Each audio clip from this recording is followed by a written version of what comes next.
So we'll kick off our next panel. It's our next case study, I should say. And it's going to be moderated by Niamh Herrity. Niamh is our event coordinator, and this event would not have happened without Niamh. So well done, Niamh, and thanks for that. Niamh also is a part-time MMA fighter. She keeps that to herself. So she kept myself and the rest of the committee in check because of that. Niamh is a producer. She has her own studio, Ping Kong Studios. And if Andy is the best singer in animation, Niamh is definitely the best rapper. I think that goes without saying. Yeah. That's Eva. Yeah. So I did a little bit of a stretching earlier on. Niamh is also a powerlifter, has done competitive weightlifting, so she'll either get you to lift your chairs or each other, I don't know. But there could be a little bit of that to get the energy back in the room. But I'm going to leave it to Niamh. Over to you. Thank you, Ronan. Welcome, everybody. This has been a great day so far, and I'm delighted that everyone decided to come. Today, or the talk we're going to have now is about a case study that these two companies did together. It was part of, some of the funding came from Screen Ireland and the Innovation Fund. But I'm really excited to hear more about it because I want to know how to put the puzzle together like you guys did. So when the opportunity came up to have a chat about it, I was like, yes, we'll do that, and I will ask questions. So I just want to very much so welcome the guys here, Aidan O'Donovan and Colm Tobin from Turnip and Duck. And I will hand it over to them to give a little brief about themselves, and then we'll watch a clip of one of their fantastic IPs, and then we'll throw it over to Vicky Potts and Adam Whiteside from Whitepot Studios, the duo of the innovation project. And then likewise we'll throw it over to you guys, and we'll have a little watch of a clip that the guys did, and then we'll just have a chat and go through a few bits. So Aidan and Colm, go ahead. Hi everyone, it's great to be here. My name is Colm Tobin. I'm the co-founder with Aidan of Turnip and Duck. We're a writer-led creator studio. We're based in Dublin. We're from Cork, just to make that clear. And I guess we're animation industry interlopers in that we're writers and musicians, and we sort of shimmied our way into the business accidentally over the course of 25 years. And I guess, our approach is a little bit different. We're writers first and storytellers, and that's how we approach projects. And original IP is what we do. We don't have any service business. So we made the mad decision about 7.5 years ago to form a studio that was a company that was based around our own original ideas, and magically, somehow, we're still here. Turnip and Duck, the name goes back to our childhood, I guess. We grew up together in West Cork, and it was the name of our first band when we were 10. So that's where it comes from. So we've always... You were really good. Really good. Give Andrew a run for his money. You can do a song later at the after event. We very much come from a kind of a creative writing comedy music place, I guess. That's how we started out. And we've always approached projects, I guess, quite organically in how we've built them out. Yeah, I mean, most of the stuff we've worked on to date, and in the first 7 years of Turnip and Duck, kids content, kids comedy, and animation is how stuff has manifested.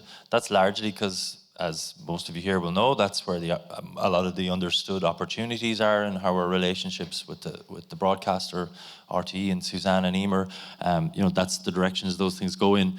But a few years back, we got to do a Screen Leaders course, and we had a bit of time for self-reflection, and I think we kind of identified it's because of what we do in the industry, there isn't actually a reason we need to be tied to TV or linear or animation necessarily. So in theory, as IP creators, things can manifest in different places, and I think what we're here talking about today is an example of that. So Atomtown, although the first iteration of it was created for TV with our co-developer and co-producer Treehouse Republic, who led the production on it, and we made 26 by 5 for RTE, but we always felt, Colm and myself, even the very early days when we were pitching the concept, it really lent itself to, so I should probably tell you what it is. So it's a very light, so it's a preschool show for 3 to 7-year-olds based on the characters. The characters of the show are based on the elements of the periodic table. So it's kind of like Mr. Men meets chemistry. That's sort of as much as you need to know. But it always, to us, it felt like this could lend itself to interactive or games, transmedia 360, whatever you want to talk about it. So we should probably show maybe a little clip at this point. We showed the clip of the... Carbon! Oxygen! Iodine! Atomic teddies! Teapot? Ooh, oops, thank you. Oh, I love a good picnic, Carbon. Me too, Oxygen. But we could have a few more guests, don't you think? You're right. This picnic needs some teddies. My teddies! I'll get them. I'll see how quickly I can do it.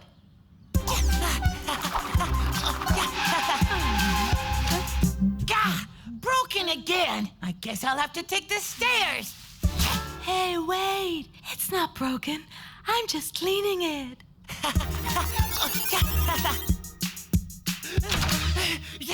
Oh. Oh, that is too cute.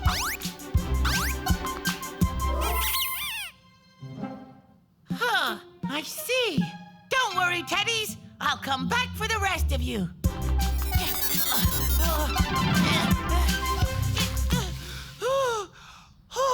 This'll take all day. There's gotta be another way.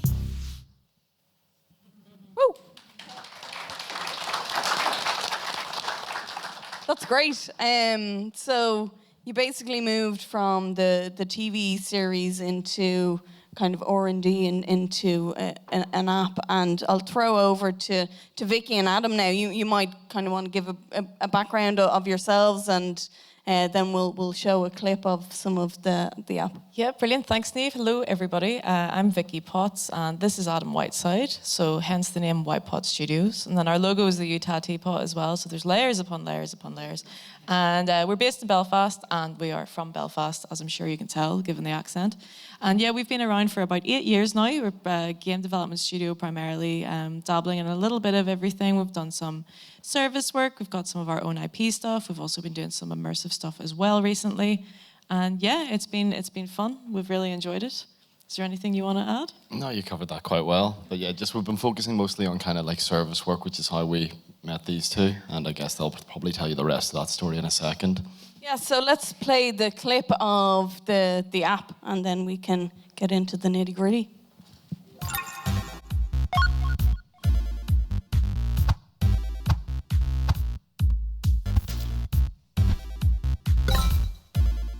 Oxygen! Why don't we tidy up first to put on an amazing party?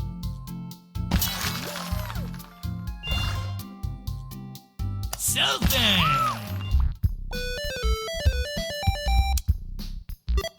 Oxygen!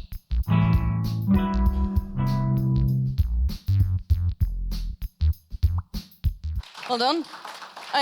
So what I really want to know, I guess, is why do an app? You know, what was it about the show that you thought lended to doing something like an app? You can speak on that, and then later on we'll talk about how it got together, basically. Yeah, I guess we always thought that the property kind of lended itself to gamification because we had so many characters, and we also, I guess, the original image we had of the periodic table potentially as, you know, an apartment block where all your characters lived. It just felt like it was a world that you could explore and you could have different layers and characters in it. So it felt like, you know, a lot of our shows in the past we've done, I guess, comedy shows, but with educational by stealth elements in it. So this, no pun intended. So this was, it felt like it was the colourful right show for this, and there was a collectability angle to it as well, I guess. Yeah, and I think we kind of, as we developed it with Treehouse, we didn't want it to get too didactic, like what you're trying to teach 4-year-olds chemistry. That wasn't the aim. The aim was to maybe demystify some of the language, introduce some of the character names. But we felt that, well, but like chemistry, science by its nature is about exploration, and so was kind of gaming and clicking and dragging. So interactive seemed like it just seemed like it could offer something different from a linear version of it. And I think when we saw the Innovation Fund, we thought, well, hang on, that's not that it was purely opportunistic, but we thought, well, this is a chance to take a little bit of a risk and to play around with something that doesn't have to be outcome driven like the TV series. So it was like we knew nothing about gaming. So it was very much, it was new terrain and it was uphill, but luckily we met these people. Yeah. And talk on that, maybe you guys can talk on how did you meet? Did you meet on some mad business Tinder app or something? Is there such a thing? Probably. I guess it started out, before we met the guys, there was probably about a year where myself and Aidan were thinking about it, about how we might approach it. Because, there was different, I guess, ways of doing it potentially, that when we applied for the funding, there was a version where, you could hire in-house and try and develop in-house. But it was such a big leap for us in terms of expertise and pipelines that it just felt, we explored it and we met a lot of different people in the Irish industry and had various conversations with them. I guess one of them being Emmett O'Neill, which maybe leads us on to the next part. Yeah, we met Emmett quite, I think even before we applied for the fund. We've known him for years and he's a great mentor and in the spirit of Mehel, he really epitomizes that in terms of sharing his knowledge. Emmett runs Story Toys, by the way, which is a hugely successful company if you're not aware of it, basically. Yeah, so we really just wanted to bounce the notion. We got this TV show, we think it could lend itself. And he was like, yeah, it's a risk like anything, but he was like, that makes sense. He kind of put us he opened loads of doors, even within Ireland. He was like, check out these people on Immert, and we met Spooky Doorway and Gamberness and loads of different freelancers. So we explored loads of options, like Colm said there. But he also said, consider talking to some people up north. The games, I guess he was saying that maybe the games industry is a bit more further along there. They're maybe more familiar with kind of this kind of collaboration. So he put us in touch with Greg Maguire and Rory Clifford from NI Screen, Donald Phillips, who was in Queen's at the time as well. And we did a day trip, I think even before we had got the green light on the funding, and we met some of those people. And very clearly, we kind of got a sense of, this could be a smart way to do things to double up. Yeah, well, when he said, well, you could double your money, then my eyes kind of opened. Yeah, it was like, okay, really? Because he said basically that there's a great ecosystem of young companies here. He was very anxious to support it and support collaboration, I guess, across the border. So it felt like a really interesting way to go. So at that stage, I think Rory basically set up a number of meetings. We went up to Belfast. I can't remember how many companies we met. Was it 4 or 5? Maybe? I think it was 4 on the day, yeah. So this is a while after. I think once we got the green light on the funding, the next 4 months was really us like asking loads of dumb questions to myself and Colm, really finding out basics 101 stuff. And it was probably the January of next year. We went up and met 4 companies. They were all brilliant, and I don't know. How was it for you? Yeah, I was going we just arrived. I was going to ask that actually for Vicky and Adam. What was it about these guys and the project Adamtown that really kind of made you go, yeah, let's do it? Just to touch on a previous thing, you said you joke about like business Tinder and stuff, but Rory did essentially set up meetings between us and the other companies. So it was kind of like a speed dating for these guys. Like, go meet these people. But basically, he sent us through like a brief beforehand, and there was a part of that really caught Adam's eye, and he really, really liked it. Yeah, it was. I don't know which one of you wrote it, but it was like kids of all ages. They know like Tyrannosaurus Rex, and they know Stegosaurus. They know all about dinosaurs. They know all these like technical Latin names, but like they don't really know about like oxygen. Well, they might know oxygen, but they don't know the other elements and stuff. And like you could get kids to have that kind of intuition that they have with dinosaurs, with elements, if they had that interest from like an early age. That really was like saw that and I was like, oh, that sounds really interesting. And then also, just like you said, the big roster of characters. There seemed, in my mind, there was a lot of things we could do with the IP in a lot of different directions. We could actually take the game. And you also seemed like, dead-on guys who were open to work. And you came to us, you were like, we don't really know what we are. You guys are the domain experts. So tell us what we don't know. Where like it could be, there's other times where people can come to you and they're like, we know exactly what we want. And you're like, oh, do you? Yeah. And then, obviously you guys met, you had the Tinder date and all that kind of stuff. Fell in love, and and that was great. But you touched on the funding there, so you were greenlit from Screen Ireland at this point with the Innovation Fund, I'm assuming. And then what was the next step? Where was it Northern Ireland Screen that you went to? I know you got some funding from Enterprise Ireland as well. Yeah, maybe between us we can tag team this, and hopefully we'll get the timeline right. So we had kind of done a recce with Northern Ireland, and we knew that was an option. But from a I guess diplomatically, we didn't just want to take Screen Ireland, Animation Ireland funding and immediately fuck off up to it. There was, so we were like, okay, well, let's check out all the options here. So the first 3 or 4 months, really, we were checking out everything, asking anyone we kind of knew in the gaming world what did they think, and just getting our knowledge on board. One of the people we met, a friend of mine, Darrow O'Brien, he's a lecturer in the games development course in Carlow, what used to be Carlow IT, set to Carlow now. And it was really just for feedback. I knew he taught Unity and stuff, and so I knew he had some skills. And he came back a few weeks later and said, "Oh, have you ever considered Enterprise Ireland Innovation Voucher?" Yeah. And I said, "What's that?" And he said, they do them a lot. So basically with his course, with his students, they're often looking for case studies of, real life examples of projects, whatever they might be, case studies that can be brought to their students. It's like a reciprocal. So the innovation voucher, the way it works, you can get up to €5,000. You don't get it in cash. You get it in time, experts' time, and time from third level institutes. And so that gave us another option then. So we kind of had, okay, well, that might be in our pocket. We knew that might coincide with the end of their academic year, which was kind of February through May, June. And I think probably at that point we were weighing on the side, okay, we had like a let's hire directly in Ireland option, but there was just too much risk. I think it would have been us managing a project in a field we're not experienced in, and there was the option of the match funding through Northern Ireland. So it was kind of a no-brainer to go that way in the end. So I think by February, maybe, we kicked off in earnest then, and it was, at this point, we were like 8 months into the year of it. Yeah. I should mention also, part of the reason we didn't start earlier was the series, the first 26 episodes of the series were still being produced, and we wanted to wait.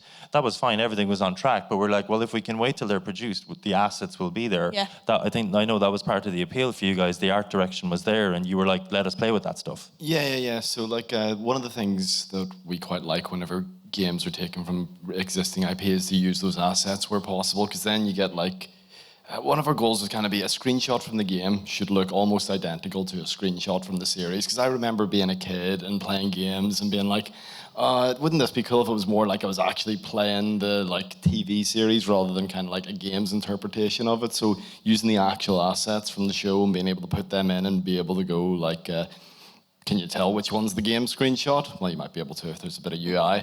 But really getting that through, I think, was quite interesting. You guys wanted to do that, and we were like, oh yeah, that's really cool. That's what we want to do. We want to recreate the experience of the show within a game as much as we can. Yeah, and I think you did that. And it looks really similar, so well done. I just realised I may not have answered your question fully. So the Screen Ireland, Animation Ireland Innovation Fund plus the NI Screen Interactive Content Screen Fund, have I got that right? They were more or less matched, and that was the main project, Atomtown Meet the Elements. So Atomtown was the TV series, Atomtown Meets the Elements was this prototype, and then the Enterprise Ireland project, the innovation voucher, we weren't able to get that directly as part of the project. So we kind of had to create another sub off that, if you will. It's just a technicality in terms of how they fund. So that was titled Atomtown Elemental Play, and I think we just framed a question around it, which was, it was more like pre-prototype. The idea was to do a bit of R&D up front with the students. What kind of games mechanics, what kind of gaming environments might be interesting to audience of this age, and how that kind of worked out. Maybe there was findings in that, but that's how it was set up. And that voucher, I mean, in the bigger scheme of things, they're all quite small. But as a kind of as an experiment and how you can get these various things pulled together, Republic of Ireland, Northern Ireland, some academic, some Enterprise Ireland. I think that's what we were excited about, you know, even though just to be able to pull these things together was good. So in terms of the production itself, did you start off with Carlo, then move into those kind production? of happened in parallel. What we got Okay. from Carlo and stuff, they were kind of experimenting with the assets before we kind of came on board. So they had some learnings that they got from that and had a bit of a report to be like, okay, do it like this, approach it like this. You may have these limitations. So that was useful. But in terms of the actual production, that was kind of aside to what we did. The first thing that we did was, we got sent the brief, and then me and Vicky went off, did a bit of market research on like we watched all the episodes that were available, and then we just sort of did a bit of market research around the kind of games and stuff that age group's interested in. Then we all went down to Treehouse's offices, who did the animation, and did like a blue sky thinking day where we were just throwing out ideas, being like, it could be like this, it could be like this. And we did that for a bit, and then we cut it down and we established the kind of core pillars for the brand and for the game. So like, what kind of things do we want to get across from the gameplay? What kind of things do we want to like always keep in mind whenever we're designing elements and making elements of it? And we really cemented those down, and we got all that, and we came away with that with a couple of ideas, I think, that we went then and sort of went through and thought about, and we're like, okay, these are the ones that we think would really kind of stick. And we brought back to them, and I think you guys were like, yeah, we like this one. I think, am I right at that point that, I think I was away at the time, but did you have a feedback session with Emmett from Story Toys, kind of as part of consultancy as well? Just to say, are we on the right track? Yeah, so we kind of ran everything through him, and that he was able to be like, yeah, this is a good idea. So we basically, what we did nice. was, what was that, sorry? It was nice that he was like, yeah, I agree with your findings. We were basically looking at one of the things, and what we wanted to do was we were talking about like how kids kind of play with action figures and stuff back in the day, and play with toys. And we wanted to bring that to the digital side of things. And there's a really famous app, really big, popular app, Tokoboko, and it's like almost like a digital doll's house. You saw there from the gameplay, it's not so much there's like objectives per se, you're kind of interacting with the characters, you're putting things in their hands, you can pour water into glasses and stuff, and it's all these sort of like sandbox interactables that kind of really encourages play and discovery, and that was something that you guys really wanted to emphasize. That was one of the pillars. It was like, there should be discovery through their actions and all that sort of thing. Yeah, I'm not going to bore you with getting into how software engineering works and how we broke that down into tasks and sprints and all that, but like we had regular feedback sessions where we were showing you what we built.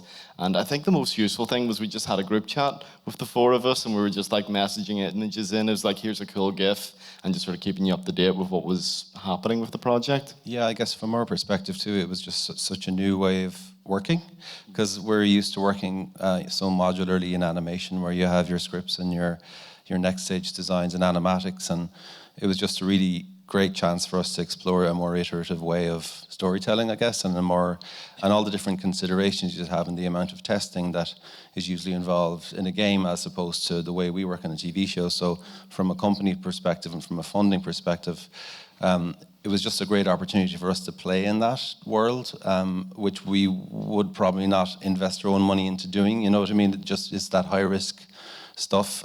So that was really, I just learned so much from what you guys were doing. It was really fun. Like, it was really cool. It was really nice for us as well, because we were able just to get access to the assets, just like even the original like Toon Boom episode files, and we were able to export everything that we needed. We've just finished Super Tato with the BBC, which was a great experience, but we couldn't access the files directly. We had to sort of go through the BBC to request assets and get them back. So just being able to go down to Treehouse and just literally get everything we needed on an SSD, and then just take that back and just go through, like, oh, we needed a glass. Oh, that's in episode 3. There it is. We've got it. Just on that, the data transfer rate was quicker to go down, get all the things on an SSD and go back up than it would have been to try and download them. They came down on a donkey and it was still faster. But in terms of that Blue Sky Day, as well as the pillars, we really nailed down our must-haves, our should-haves, our could-haves, and then our won't-haves. And then basically that's our order of priority for like implementing that and always ensuring that at its very core that it's fun, pretty much. This is great. You're answering all my questions even before I ask them. Fantastic. No, it is. It's great, and it's really, really interesting. I am interested in how the pipeline went and the workflow. You know, obviously the assets were coming from Treehouse. So did you just simply use the pre-animated assets? Did you need to do anything with optimization, or, you know, maybe have a little talk about the actual workflow itself? Yeah, so there's a couple of things. So it was all done in Toon Boom Harmony, and you can export two ways. One way, which I would have liked to have done, but it needs to be set up in a very specific way, is kind of the puppet animation, where it's a load of different images, and you can kind of, they've got a skeleton, and you can animate that. But for that to work, the characters and stuff would have needed to be set up in a specific way. I can't remember the exact specifics of how that way is. But like, if you're looking to do something cross media, that would be something that would be worth looking at whenever you're setting up your like characters within Toon Boom, is to make sure they're set up in a way that it can be like exported to Unity nicely like that.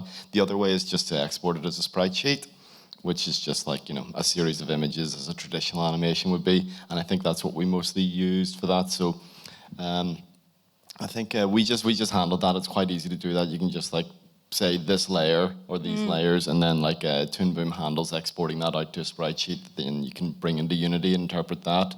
I think a couple of things needed adjusted a wee bit to make them sort of loop more, because like animation within games, for those that have done it will know this, is like there's a lot of kind of loops. I guess you have loops in normal things as well, but just like your idle cycles and your kind of walk cycles, I guess like that's just how it is always, actually, now that I say it out. But like yeah, just getting those and exporting those different sprite sheets was the kind of thing, and it was just we're handed the files. And then Dara had done some of the groundwork for that with his students as well, from the innovation voucher, so they were able to send over like a report, like here's our findings of working with. They these got files. to make all the mistakes, and we got all the nice smooth sailing. Also, cartoons are huge. Games, it's so like I must optimize everything, I must reuse the spreadsheet, I must pack everything so carefully, this must run on this device. It's just like, yeah, this episode is like loads of gigabytes, away you go, and I'm just like, oh. So that was a big shock. Was that a bit of a challenge actually then, getting the larger animation files and then, you know, transforming that into... Whenever we were able to game? export them, generally it does support exporting them down in size and stuff and that, but it was just sort of like, oh, here's like this little segment. I think we asked them maybe to give us a few of them, and they just were giving us these big images, and we were like, you can't put that in a game. It will not run. So I'm getting a sense that you absolutely would not have done this without the funding and without the, you know, the investment that was put into it. Oh, definitely not. I mean, you would know this is a cool thing we could do, like the other 100 things that is in anyone's head at any time. So it was, you know, it was an opportunity. We're like, this really works. We can take a risk, and somewhat like it felt kind of rare. Usually, with most of the earlier chats about funding and Frankenstein funding earlier. That's kind of what we're used to doing mostly on production, and it's for TV, and you've got your plan up front, and you do not diverge from that, like, or everything falls apart. Yeah. Whereas this it's rare that you get that someone trusts you with funding, even if it's a smaller scale, but still considerable, where you can it can be process led. And it's like, well, we want to build something like this, but we're not really sure what's going to happen in the middle. And I think it was only when we were doing the Innovation Fund report, and I think we had a chat, we were like, do we tell them we were like got Northern Ireland and Enterprise and all this stuff? And there was no other way to do it other than say, here's what we did. We asked questions. That went to here, that went to here, that went to here. And like their reply was, this is great. This is a great model of how to join one dot to another. I mean, it'd be cool if like it was hard work. It was if we were to, you know, there was a lot of time. I think we kind of knew we were sort of investing in ourselves as a company who maybe thinks innovatively about stuff. But, you know, in terms of the hours we put into it and the hours we spent talking to people, it doesn't add up to the budget. But again, there's opportunities to do real innovative process-led stuff like this are rare. So I would do it again. And yeah, no, we couldn't have done it. I mean, you could do it for free, right? But not too sure about that one, but just to touch on what you were saying there was you pretty much came to us being like, we want to make a game. We don't know what kind of game. Help. And that's cool. That's cool to have that kind of like freedom and that kind of blank canvas, because that's where the excitement comes from, and things like that Blue Sky Day where we're just saying like, well, what ideas do we like? Because like at those Blue Sky days, I always say like, yeah, say like, oh, I want to do GTA but in space, like think really big, because then you can distill that down and you go down and down and down layers and you'd be like, well, what did I really mean like that? By that, I meant I wanted something open world and I wanted a sense of exploration, and that's what we were doing. We were like, what do we actually want from this game? What are the feelings we want to invoke? What do we want the players to feel and to be excited about, and the experiences they're going through this? So it was real true R&D, you know, Yeah. which is great. So, and probably more like from the animation side, it's more like when we're in development mode, where you're like, it's this show, and then you're like, oh, no, it's not. That one little bit, that's actually the thing. So even though it was production from your, that's what I learned. It's like, well, when gamers, and I think Rory even said it initially, it's like in gaming, like it's all production. We don't define development and production. It's all production, but it's iterative, which is much more like development, which is the fun part anyway. So I had a great time. It was great. And in terms of where like the goals that you had for it, do you think that was all achieved, or did that kind of morph and change as you were going? I think we achieved what we were going for. We knew it was a prototype. We were always like that. We're always like, that's why we did the must-haves, should-haves, could-haves, won't-haves, so we could be like, well, if time dictates, we can go down these things. And there is more that we could have probably did, more features. I think we had wanted to have another apartment and things, and just more interactions. But like, it was all like a very solid foundation in terms of like programming things. Like we got this beautiful interaction system on that. If you like technical details, come up to me afterwards and I'll talk to you about it for an hour. But it's real boring for people who aren't into all that stuff. One of the first gifts we sent in the Google Workspace group chat we made was like pouring water into from one bottle to the other, and they were like, "That's great. Where are the elements, please?" But you could have two bottles, and one of them had orange juice and the other one had water, and you'd put whatever one you poured into the glass, and you could pour the glass back into the bottle, and had all these interactions and the underlying stuff I was so excited for. And I think it was a bit underwhelming to look at, but I was like, I promise this is cool. To put context on it, when we had an in-person catch-up with Emmett in Story Toys, that was his question. He was like, is the stuff underneath that for real, or did you fake it? And he was like, no, it's for real. And he said, oh, okay. Like, he makes apps for Lego and stuff, the biggest apps in the world. So, no, we knew it was the real deal, even though, Well, we didn't really. I promise you it still is. don't I'll show you the know. code. We'll go through it later. I'll spend a few hours. I'll have loads of fun. You won't have any. He will. Just don't ask him about roller coasters. He'll definitely go off on one then. And is there more to be done on it? Like, what's the next steps for this particular project? Like, obviously, you know, the IP, you know, we all have great dreams of doing this and that with our IP, but specifically for the app, what's the next? What are the plans? Yeah, I mean, it's kind of about capacity and scope for both of us at the moment. So I think there may be, I think I learned the phrase vertical slice. We have a vertical slice of the game now to pitch potentially to funders. So I think it may be something we look at further. I think beyond that, I think we would just be much more comfortable approaching a game on any of our shows and collaborating with the guys and just knowing more from the start of, you know, the mistakes not to make potentially in how you put it together. So, I mean, there aren't any immediate plans to go into production on this yet, but it's still open, I guess, yeah. Yeah, where there's a will, there's a way, and where there's funding, there is things to be done. So you'll be knocking on the doors again. I think it just allows you another way to look at whenever you're trying to get funding for anything, whether it be the app or more TV episodes, you're always trying to, I guess, add value or de-risk it for whoever's funding it. And so I think if we were doing more, I'd be thinking of it from a coordinated approach. So if we were to do Atomtown, the TV series, season 2, is Suzanne out there anywhere? You know, if you were to do that and you launch a game at the same time and you have Science Foundation Ireland involved and you get in touch with schools and curriculum and stuff, that's the way I think where you would join the dots and make it appealing for people. But that takes a lot of coordination up front, and I think we're, you know, but it's great. I mean, that's what we've learned. There's another way we can kind of come at stuff now, which for us, again, as a non-animation studio, is great, because we went from knowing nothing about games to knowing like one thing about games. No, I'd say you guys know a good deal now, but just to sort of touch on what you were saying and what people were saying earlier about like the slate of things, like the game is kind of part of the slate that you could bring to like VCs or something, be like, I've got this, but we've also got this game side of things, and like, you know, it's just more things, more ways you can get funding to make your kind of general like package more attractive. And did you get any kids to do some testing, and get that kind of feedback to, if and when the next iteration happens, you can learn? We did. It was more kind of within our families and stuff, and I think the guys in Setu and Carlo did some testing as well. Yeah, a bit of the innovation voucher, I think, was spent on getting that. So that's another good use for them. You can get it to test your ideas. Yeah, I guess what I learned is that, test early, test often in games, and that you need to actually put it in as part of your schedule, which, so that part of it probably, if we were doing it again, we would do it much, much earlier. And you have to, the way it works, you need to test with kids. If you bring back the revised version, you need to test with different kids. In a lot of resources, I mean, you might have been through this already. It's so that was new for us, and to learn again, I guess, in terms of... Yeah, it was pretty ad hoc the way we were doing it, but we were aware of that, and we knew it was a prototype, so it was what it was. But I think even the findings already on the game, probably what was built in terms of the engine, it's all there, but in terms of the kind of the narrative storylines, the game storylines, I think a lot of the feedback was they're overcomplicated than the audience maybe require.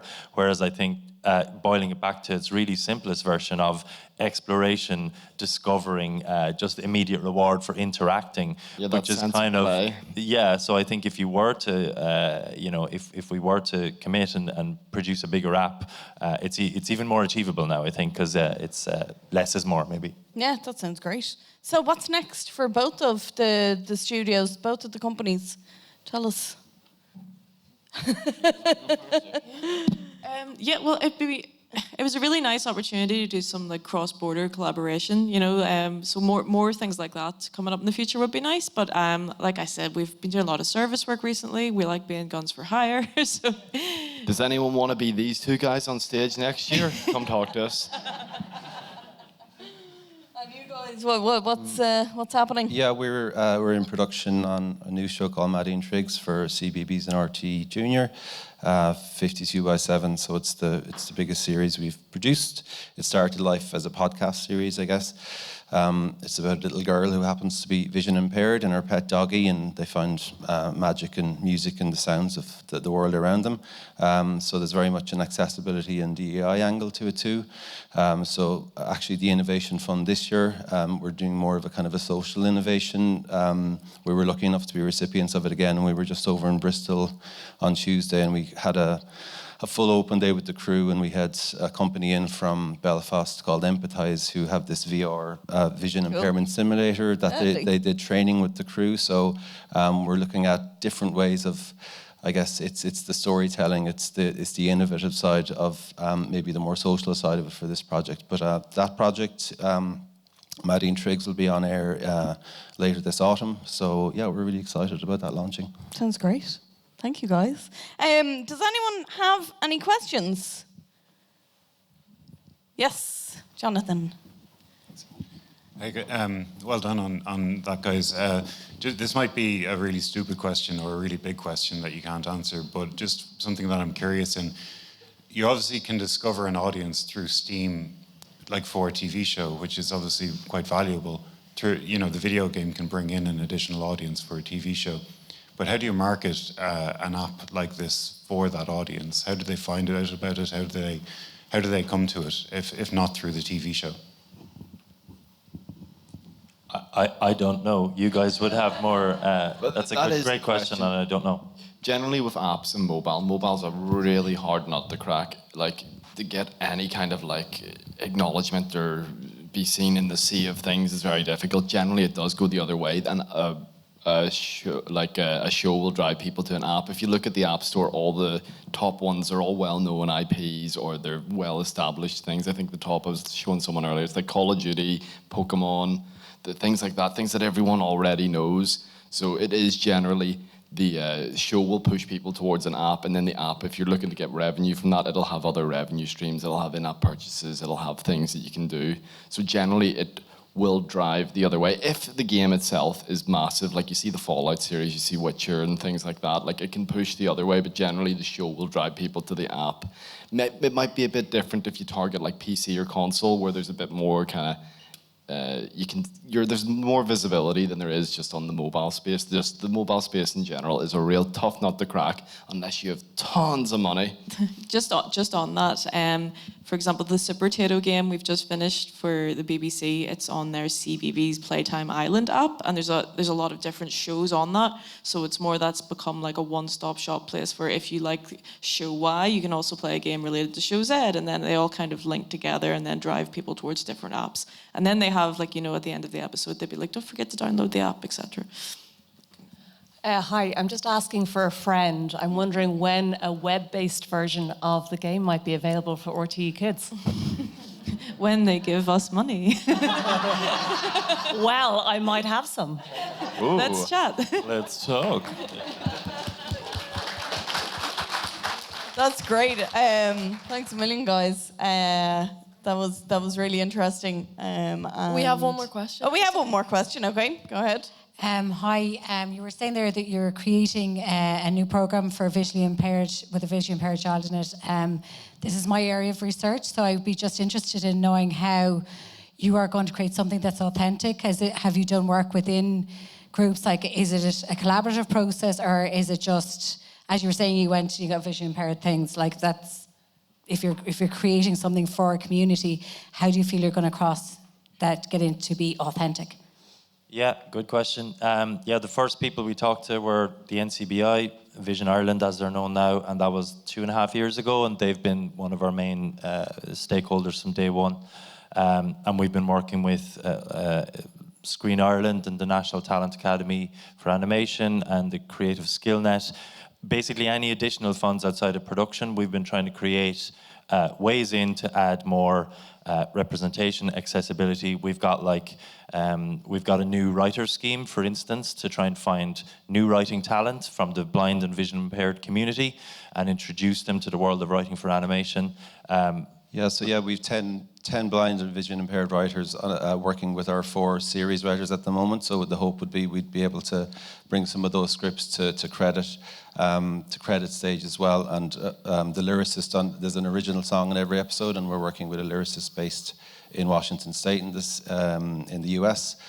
Who's blind, so she's also part of our writing room. So in terms of the authenticity of the storytelling, we're sure to be inclusive on that side. And I guess behind the camera as well, we're looking at ways of bringing people into the industry. So we're front-loading audio description as well. We're front-loading the audio of the show to make it more accessible. So it's very much baked into what we're doing. And I think the additional project will be cataloging all that and hoping to come up with some best practice for the industry in terms of universal design as well, in terms of animating for audiences who may have low vision or different visual abilities. So it's a part of it that we take really seriously, because when we're pitching the show, a lot of these shows get pitched and people don't follow through. So hopefully we're walking the walk when it comes to that. Even just externally working alongside them on the Atomtown stuff, they were doing that in parallel with us doing the Atomtown stuff, and you could really see every step of the way the authenticity and dedication to accessibility. So they're walking the walk and talking. That's the lovely. talk.